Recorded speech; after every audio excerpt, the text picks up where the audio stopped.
Hey guys, and welcome back to my channel, and today I'm sharing with you finally my wardrobe organization makeover that is inspired by Pinterest or Instagram or glossy magazines, whatever gives you that wow factor that really inspires you.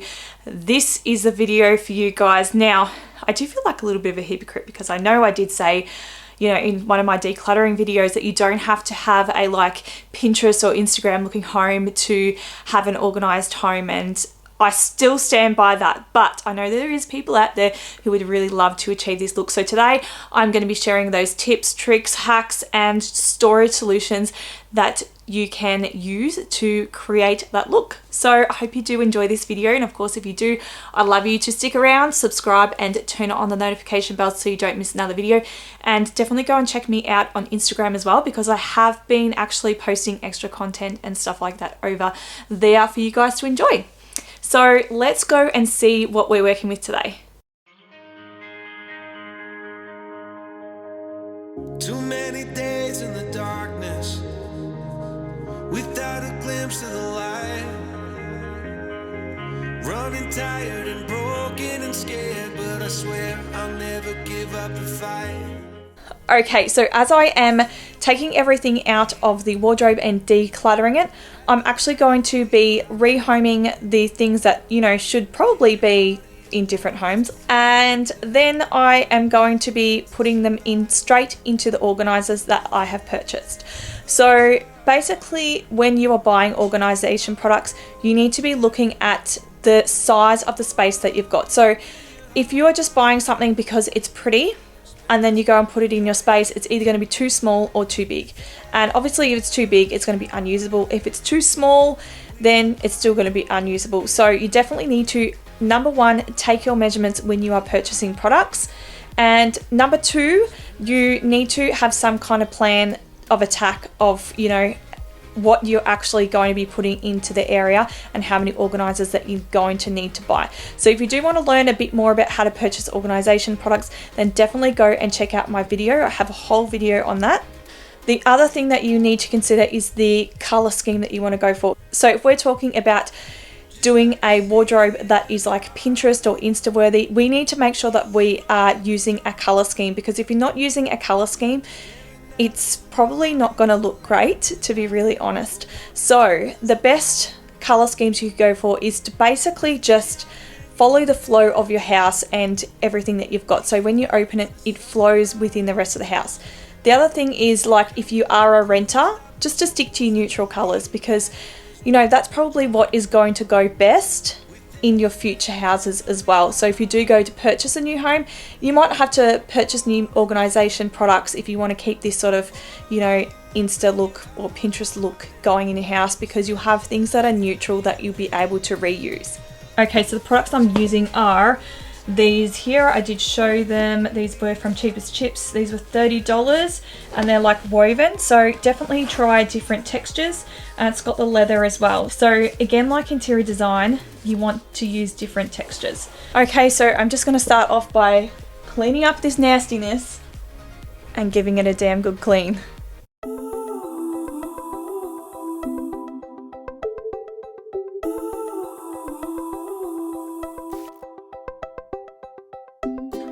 Set my sails on fire and watch my vessel sink,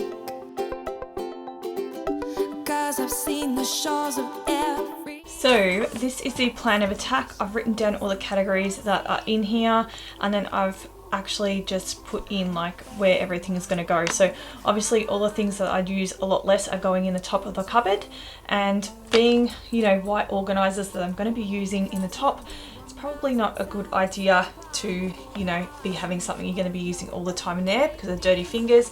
And then down the sides here are going to be things that I need to access all the time. So to help remove the visual clutter of the doona cover, which you can see is quite bright, we're going to use one of these. It's from Mercer and Reed, well, from Adairs, and you can see there's the size there, so it's meant to be able to fit the quilted blankets in.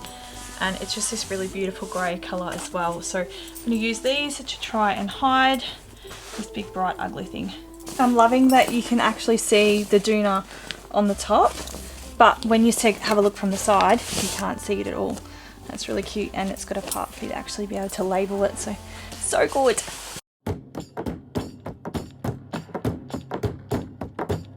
Winterland, tell me all your secrets.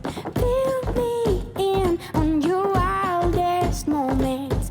Colored trees, your yellow leaves move me.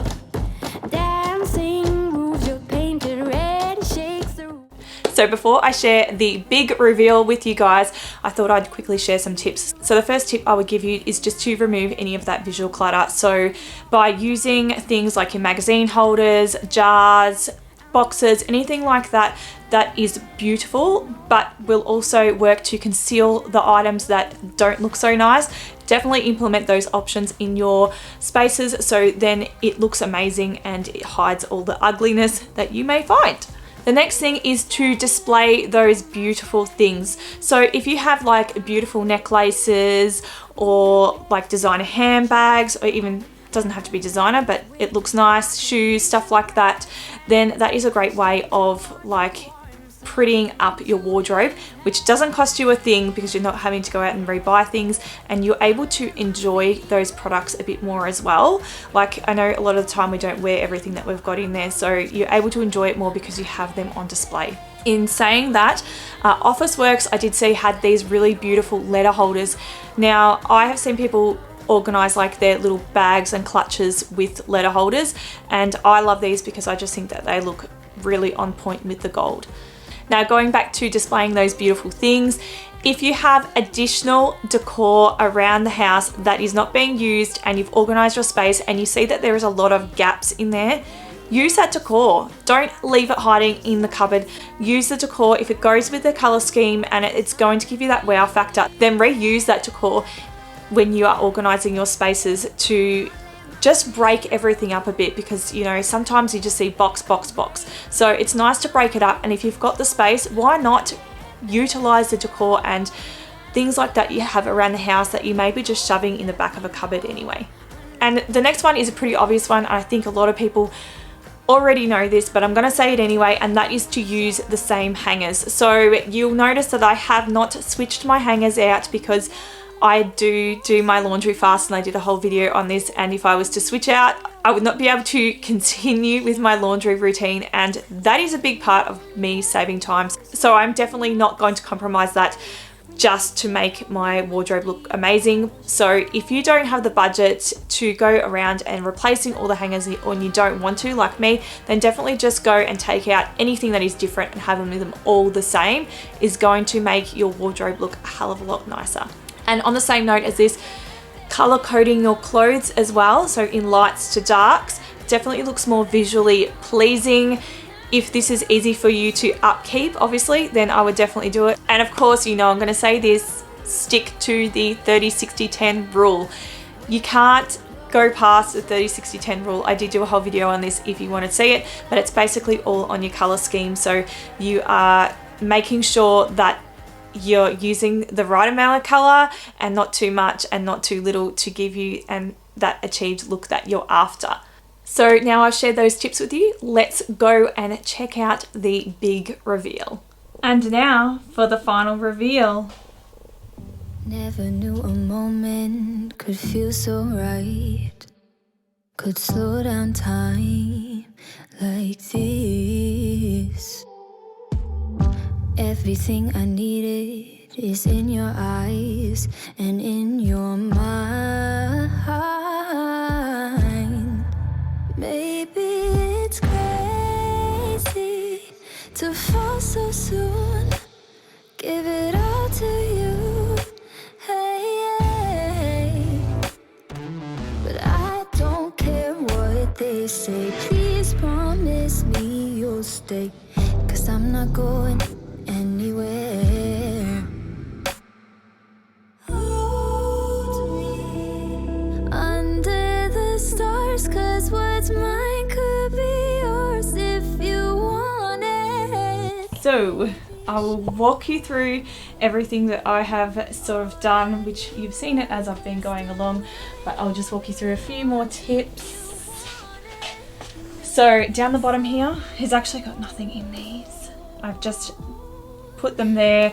I installed it like this for this video. I don't know what I'm doing with this. I'm probably going to rehome it into this shed, but as I was saying about using like your accessories and stuff like that, that is just how I've dressed it up in the bottom. And then, you know, using a decorative jars to store things that, you know, like batteries and stuff like that, miscellaneous things, hair ties, whatever it might be that you've got stored in your bedroom, is another really helpful tip. So this is what it looks like. This is probably the worst side that I'm showing you. I do have plans to put a shelf across here and then put the 2 containers either side, and then have the players at the top, but unfortunately it's just time at the moment. And then another tip for you is to make sure you iron. So this one here really needed a good iron. It was hard to iron it because the top layer is plastic, so I love this.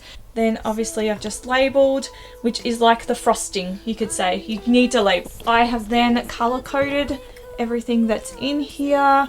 So I am missing a pair of jeans and a couple of work tops. I did take my dresses out because I do have them on the space saving hangers, but this is really my whole entire wardrobe apart from my like sporting gear, which is down there, and a couple of knits that are inside my cupboard.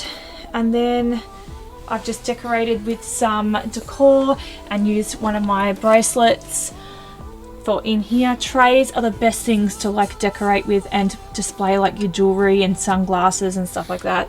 I absolutely love them, and they're really cheap and affordable. This was just a Kmart one, which I did share in a haul with you guys.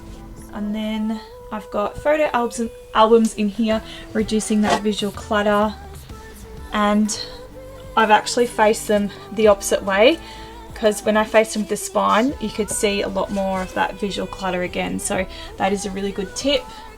And then obviously sheets, doonas, and then obviously all the other stuff. So I've just labelled all them because the boxes are all the same. I had to label them. The other thing when doing like a makeover is to make sure that you're facing everything to the front. So if you've got dead space at the back, don't push your containers to the back. And this is like a retail rule, guys. That's why they get people to fill and face everything, is because it looks so much better when everything is faced towards the front. So definitely do that. Is such a quick way just to make it look so much nicer. So obviously I'm not going to go through all the containers for you, but yeah, I've also got my files in here as well, another filing thing in here as well. So that is like, I know that doesn't look pretty, but it's within the colour scheme, and the toilet paper as well, like it's within the colour scheme because it's white and it's clear so you can see what's in it, so there's no need to like label it or anything like that. The other tip I have for you is around labelling. So if you're getting labels made, make sure that you're getting something that is like quite generic. So rather than having something that says like summer doona, just have it saying doona. So that way when, you know, summertime is around and you need to take your summer doona out, and then you can swap it out with your winter doona, and then the labels are still really current. So that is another like little trick for you, just when you're labeling, just to keep that in mind, just to keep it very generic so you can easily swap things out. Thank you guys for watching the video. I hope you've all enjoyed it, and if you did, please give it a thumbs up, and don't forget to subscribe and turn on the notification bells so you don't miss another video. And go and check me out on Instagram and Facebook as well if you want to see more from me during the week, and I will see you next week with a new video. I'll see you then. Bye.